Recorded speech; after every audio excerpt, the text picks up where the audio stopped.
Sachez que vos semelles ne peuvent pas avoir les mêmes sections, c'est-à-dire même air ou même volume. C'est impossible.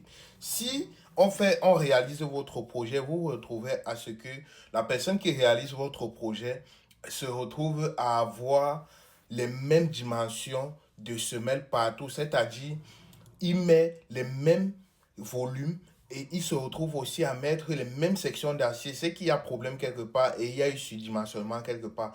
On peut se retrouver certes avec le même volume de semelle, mais les sections d'acier qui vont se retrouver à l'intérieur seront différentes. Et généralement, d'abord, dans ce cas-là, le DUT ne prévoit pas cela. Les normes ne prévoient pas cela. Donc, bien évidemment, à l'heure là, le volume doit changer. Le volume, les sections d'acier. Les poteaux d'extrémité, les poteaux du milieu ne transmettent pas les mêmes charges au pied d'appui de semelle. Donc, par conséquent, on ne peut pas se retrouver à avoir les mêmes superficies ou les mêmes volumes de semelles ou les mêmes sections d'acier dans toutes les semelles. C'est pour ça qu'on vous dit souvent, si vous vous retrouvez à avoir cela sur votre projet, c'est qu'il y a problème quelque part et c'est que votre projet n'a pas été dimensionné comme il fallait.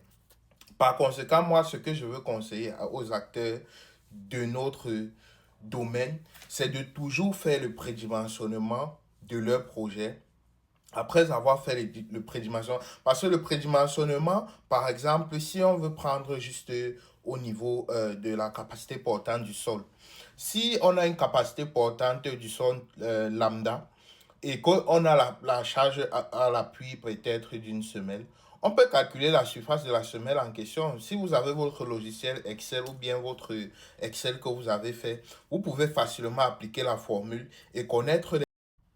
Donc, comme je disais, et à l'heure là, après avoir fait le prédimensionnement sur Excel par exemple, vous pourrez connaître les surfaces nécessaires pour vos différentes semelles. Et après maintenant, appliquer les différentes formules pour connaître les sections d'acier. C'est ce qu'on vous demande. À défaut de ça, arrêtez de faire le surdimensionnement sur peut-être les projets des clients